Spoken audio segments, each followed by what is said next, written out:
and then they go, ugh, and then they grab them and fucking stick them on their Gee, shit. okay. I don't know. That just... Maybe you might need to back up there. Yeah, so that went too far. It's like that, the thing that we were talking about earlier before we started this, like Chris D'Elia thing, and I was just bummed. I was like, fuck. Yeah, so how does it feel to have your hero... I wouldn't go as far as to say hero, but somebody I look up to... be publicly destroyed? He publicly destroyed himself. In an instant. Well, it kind of sucks. How did you feel? Because you called me and you were like, hey, did you see that stuff on Chris D'Elia? And I already know that you're a huge fan of Chris D'Elia. I mean, you know, what we're doing right now has a lot to do with watching his podcast, watching, obviously, Fighter and the Kid and Joe Rogan, obviously. But when... Joe who? Is he some up and coming?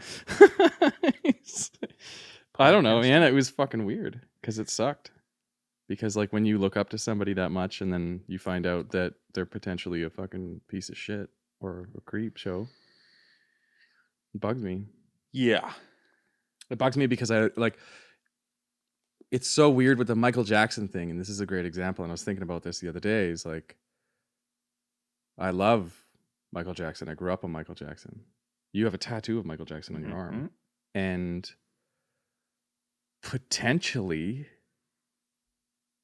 he's a child molester. But that's the whole thing, is like potentially. There's no like I saw that documentary and I'm like, yeah, okay, the proof fucking seems to kind of be there. Mm-hmm. But then there's also like, it's just so hard to separate, I think, like shitty people who do shitty things, but they're like majorly artistic and influence the world. Yeah, but I mean, like is it the same if Chris D'Elia starts another podcast or keeps going with congratulations? Is it the same if I keep watching it? I don't know if I can, but like if I keep watching that, is it the same as me putting on Billie Jean? Well, it's not, because everybody who's come out accusing Michael Jackson has been debunked. Even those two dudes in that thing? Like, I didn't read it right away. Oh, really? Those guys, and that's the interesting thing about Michael. Like, that's why it's so hard, because like in this celebrity kind of, it's been that's ongoing for so long, and when they're really big accusations, it's just there's always this monetary reason, where it seems like today it's more to stop them from continuing what they do. So back when all that Michael Jackson stuff was happening, I mean, it was ongoing, right? But there was the only person who was trying to convict him criminally was a DA.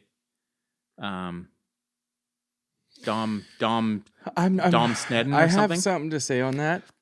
If he actually did what he's accused of, it's heartbreaking and it's disgusting. Yes.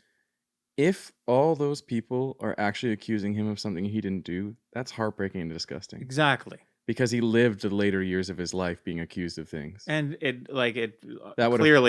a destroyed human being. Well, wasn't he addicted to like pills and shit at the end? And like tons of things. And that's what it's hard to put, because I think the general consensus is that it's maybe, whereas there's other people where it's like, okay, for sure. Like the R. Kelly. Yeah, the R. Kelly thing. Remember he stood up in the interview and started screaming at that lady? Yeah, it's like R. Kelly. Shit. You watch Surviving R. Kelly, and you're just like, holy! I couldn't even get through it. I had to shut it off. Same with the Epstein thing. How the hell does this happen? How the hell do all these people allow this to happen? Yeah. And it kind of just it. But people are way more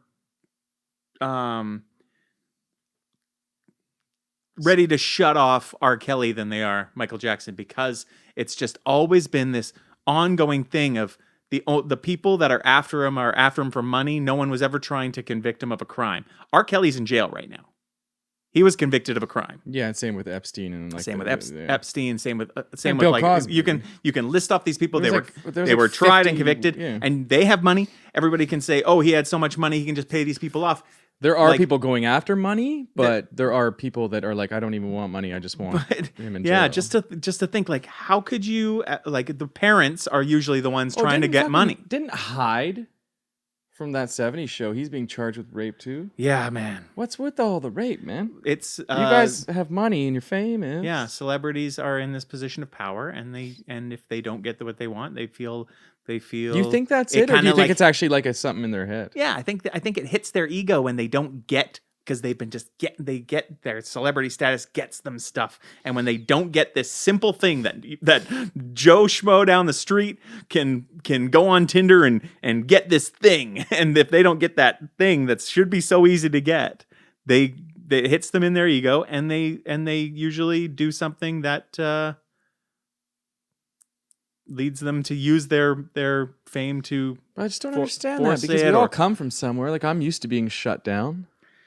So when I get shut down, if I ask a girl out, or you know what I mean, normal people get shut down and they move on. Yeah, celebrities. It hurts, but celebrities, maybe they only have these. Maybe they have